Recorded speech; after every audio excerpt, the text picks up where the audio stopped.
welcome back to my channel. Today I will be sharing a recipe for oven baked chicken and rice. It's a one pot dish and it is going to be so delicious. You'll want to make it all the time.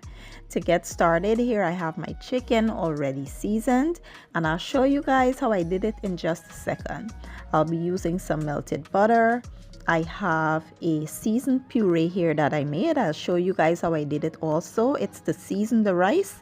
And I have some long grain basmati rice that I'll be using.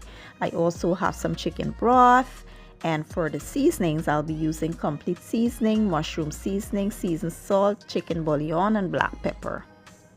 So let's start with how I season this chicken. First, I remove the skin because I feel like removing the skin is best for this particular recipe.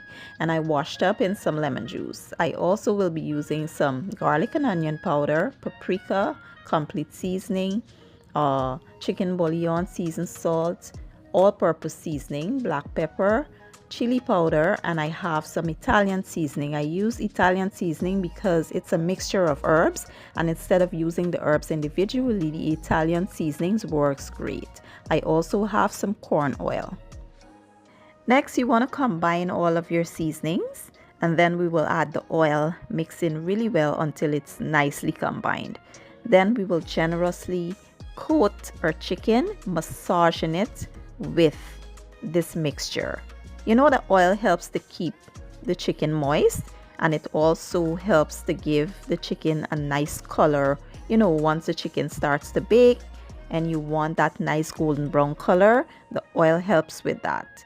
So we are going to generously massage this into our chicken, and then we will let this sit and marinate for about 2 to 4 hours. Now, if you have the time and you can let this sit overnight, that will be great because the chicken will have much more flavor and it will penetrate, you know, all the way down to the bone.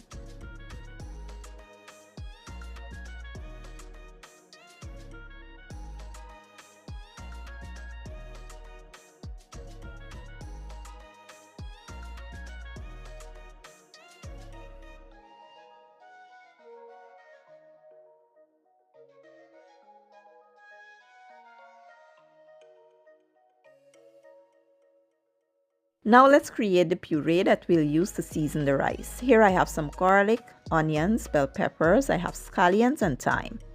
I also have some chili paste and tomato paste that we'll use as the coloring agent for the rice. And I have some water that we'll use to blend it with. We will add everything to a blender and we'll blend until it forms a puree.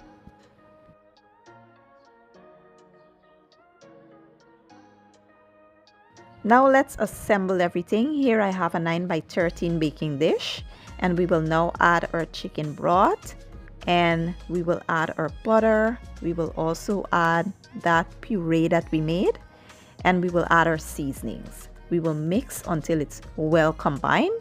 Then we'll go ahead and add our rice. Next, we'll go ahead and add our rice and make sure it's nicely submerged in that liquid. Now make sure you wash the rice thoroughly until the water runs clear before adding it. And I know I'll get this question, can we use any rice? Sure you can, but in my opinion, basmati rice is not as starchy as regular white rice.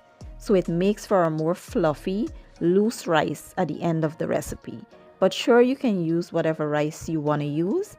And remember that if you use brown rice or parboiled rice, you'll have to use more liquid and your cooking time will be longer. So bear that in mind. This recipe is so easy, guys. Now we'll go ahead and add our chicken right over top there. It does not have to be fully submerged in the liquid. It's okay just how it is. The hardest part about this recipe is prepping your ingredients, and that is not even hard. You have to be extremely lazy to not want to prep a meal for you to cook, you know. So that's the hardest part. Everything else is a breeze, and your entire family will enjoy it. Trust me. Next, you want to place some foil wrap and cover this, and I know everyone's oven is different.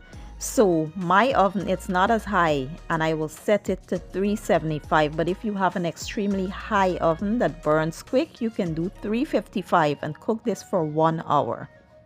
After 1 hour, we will place this back into the oven uncovered. This time I'll bump my heat up to 400. If you have your oven on 355, you can do 375. We will place this back in for 30 minutes. After about 1 hour and 30 minutes, the chicken and rice is finally done. Now we'll go ahead and remove the chicken and we will fluff the rice. So after you remove the chicken, you'll see that scum that's settling at the top of the rice right there. What I like to do is remove that. I like to just scrape it off and discard it because it only messes your rice up. If you want, you can mix it in the rice, but I don't mix it in because I want my rice to be nicely presented. And you just go in with a fork and you fluff it up, making sure that the rice is stirred up nicely. And that's it. This is how the rice should look once you're done. Now we will place the chicken back on top of the rice just for presentation purposes. And that's it, guys. Super easy. So I did plate my chicken and rice up with some steamed vegetables and it was absolutely amazing. But just let's talk about the rice. The rice was so flavorful because of the drippings from the chicken and that puree that we made. And it was also so fluffy and delicious. I do hope you guys give this recipe a try. If you enjoyed the video, please give it a thumbs up, share it, leave a comment down below, and don't forget to hit the subscribe button for me. I will be leaving all my ingredients and measurements down in the description box, and I'll see you guys in my next video. Have a good day and enjoy.